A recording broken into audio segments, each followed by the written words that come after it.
Ok, donc je reviens pratiquement après un mois pour cette nouvelle vidéo parce que justement, la campagne agricole de 2024 est en train d'arriver et il y a pas mal de choses que les gens sont en train de se proposer. Dans la vidéo d'aujourd'hui, je te donne 3 cultures que tu as essentiellement à faire en 2024. Je te donne quelques critères qui te permettront de faire ces choix. Dans des futures prochaines vidéos, on va voir le calendrier agricole, on va voir l'itinéraire technique de pas mal de cultures qui peuvent t'intéresser. Mais dans tous les cas, reste focus à ces 3 cultures si tu es dans ces 3 profils. Salut à toi et bienvenue sur la chaîne, je suis Kana Ivari. Sur cette chaîne, je te parle d'agriculture, d'élevage, tout ce qui est technologie agricole. Ça fait bientôt un mois que j'ai pas publié sur cette chaîne justement parce que j'étais occupé par le greffage des avocatiers citron orange mandarine au Cameroun. Parce que l'année dernière, j'avais sous-traité mon contrat de greffage et j'ai connu pas mal d'échecs, ce qui fait que j'ai eu pas mal de problèmes avec mes différents partenaires. Donc cette année, j'ai préféré être sur le terrain en présentiel moi-même pour conduire et piloter l'ensemble du greffage.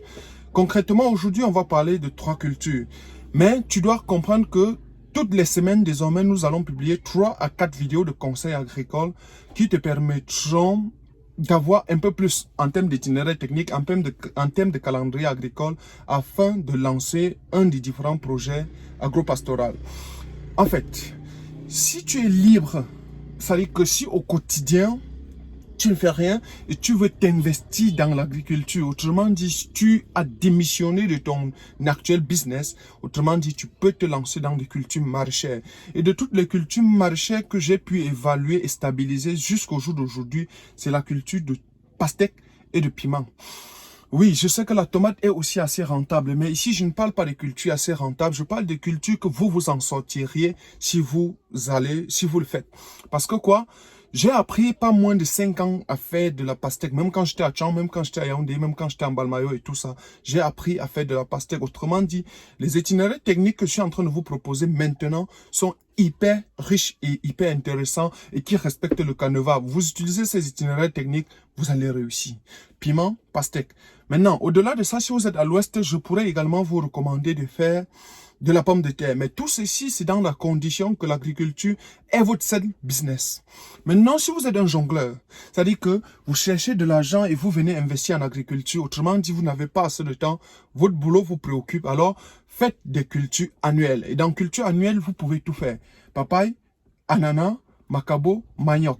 Voilà quelques cultures annuelles qui me semblent assez intéressantes. Mais attention, je vous recommanderais de faire plutôt du bananier plantain parce que c'est quand même une culture dont la commercialisation est facile.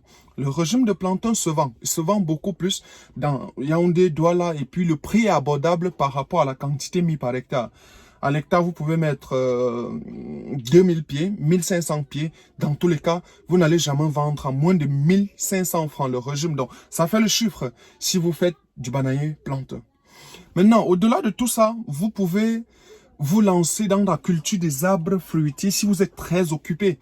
Je vous recommanderais de faire les avocatiers, de faire les citrons orange mandarine si vous êtes très occupé. Peut-être vous êtes de la diaspora, autrement dit vous avez votre boulot qui vous préoccupe de l'autre côté, ou bien vous êtes au pays, au Cameroun, Côte d'Ivoire, je ne sais pas trop, et que vous avez un boulot qui vous stresse, vous n'avez le temps que le week-end, alors ne tentez pas des cultures maraîchères, ne tentez pas des cultures annuelles, faites des cultures pérennes.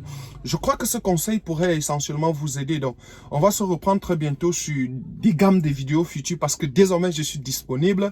C'est Kana Ivaris et je pense que tous les dimanches, je vais faire des coachings en ligne sur différentes cultures. Donc, le programme sera communiqué. Au fait, vous pouvez nous contacter pour prendre part et vous verrez exactement comment s'y prendre. Allez, à bientôt.